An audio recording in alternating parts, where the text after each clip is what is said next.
here we go. My life is about to change.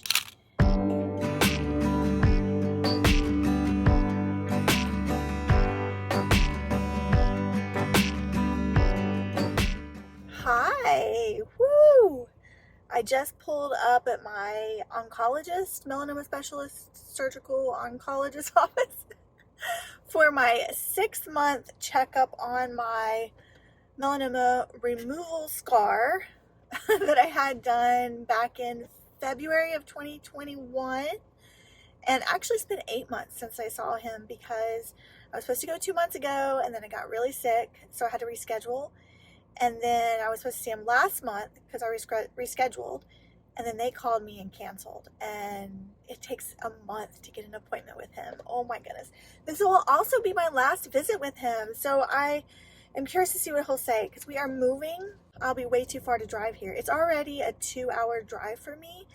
And after the move, it'll be like 6 hours. So that's not going to work. I'll be curious to see if he says that I need to find an oncologist to still see every 6 months, or if I can just see someone for once a year, or if I can just rely on my dermatologist. So we'll ask all those questions and then I'll come back and let you know. My doctor is down in Savannah. So if you're down here and you want a fantastic oncologist, shoot me an email. I'll let you know who I see. I'm not sure if he only takes referrals, like if you have to be referred, or I'm not sure how that works, but I really enjoyed him. He has a dry sense of humor. He looks like cartoon villain. That's my dermatologist words, not mine. But he is so sweet and so nice and very knowledgeable. All right, I'll see you in a few when I get out of my appointment. Okay, I'm back in the hot car. Oh, my appointment was at 2 o'clock and he didn't take me. They were behind schedule till 2:35. So I was in there a total of 7 minutes. And that's how all of my appointments with my oncologist go have gone after the surgery, like after the stitches and everything were removed. And a lot to talk about. First, I think I said before I headed in that I was going to recommend my melanoma oncologist to you, but he actually told me today that he's going to do something else. And I said, "Are you retiring?" And he said, "No, I'm going to be doing something else." So he's very vague. I don't know what that means. What does that mean? I'm not sure. So he wouldn't be around to see patients anyways, which is a shame. He said he'd been doing this, how many years? He moved here in 2006. He's been taking off melanomas in Savannah since 2006, so that's a long time. Oh, I asked him if I could give him a hug, and I got to give him a hug. Oh, he's so nice. Oh, I'm really nervous about finding new doctors in our new town, but he said that this would have been my last visit anyways because of insurance. So I thought that I was going to have to keep seeing him like every year. And he said because mine was such a surface level melanoma that this was our last visit. He was like, "I would have had to fire you anyways, even if you hadn't have just told me you were moving." He had my file open that he was looking at when he came in. And somebody asked me in a comment, oh no, it was Robert. You asked me in an email about the Castle test. I told you I couldn't remember if I had gotten it or anything. Well, it was there.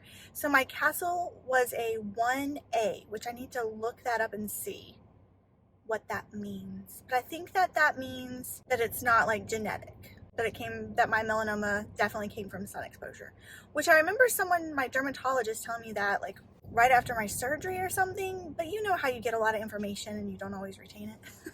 So I'm going to go look that up when I get home to know exactly what the Castle 1A means. Okay, so while I was sitting in the waiting room, this couple walked in before me, man and woman. They were probably around my age, in their, well, maybe a little older, late 40s maybe, and both sunburnt. The man, the back of his neck was bright red. The back of his legs were bright red. They both had on t-shirts and shorts and flip-flops. The woman had on, she was pink. She was not even red. She just was pink.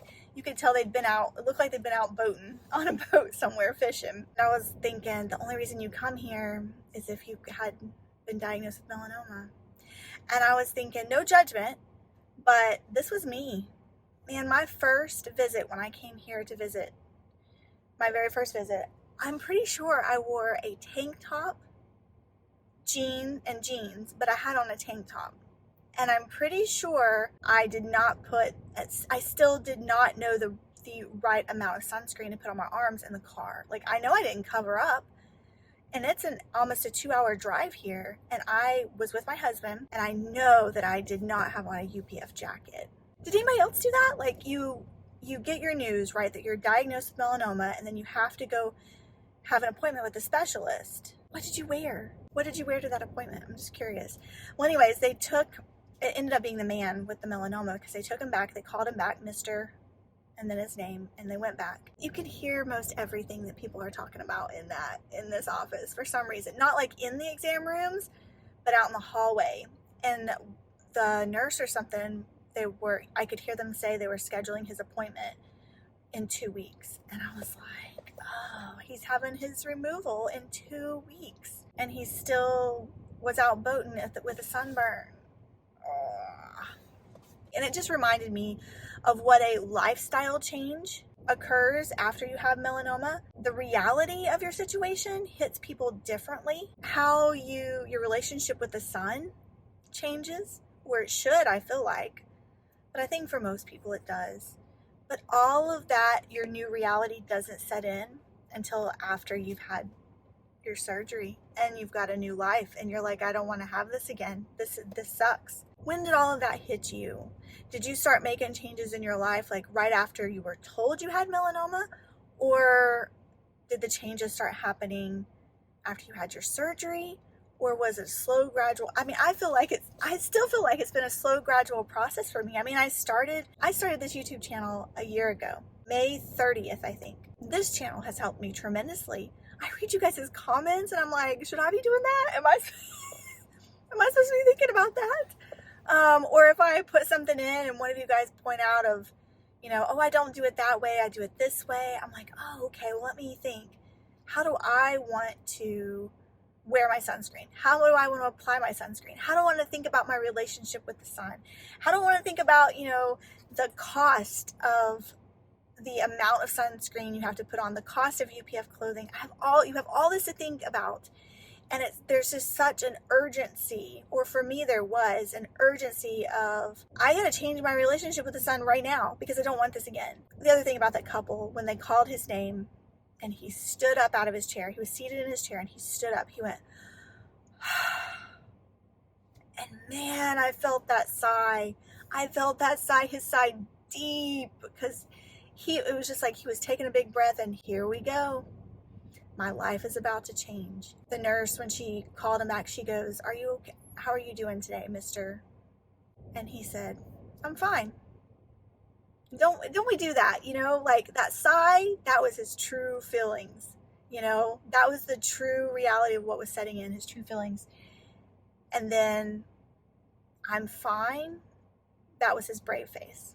Because I'm pretty sure I do that every single time when I go in. You put on that brave face. Because that's what gets you through it. Because those feelings are just underneath and they're hard to deal with. I'm going to head back home. I got to drive ahead of me. And we'll try and beat the traffic. I'll see you in my next video. Bye. I almost forgot to show you what sunscreen I'm getting ready to apply before I head on the road. Of course, my Missha Soft Finish. And I'm wearing the Mychelle Sun Milk in the dropper thing. That's what I wore on the way here, and I'm reapplying this bad boy. And I've got my UPF Athleta UPF jacket on.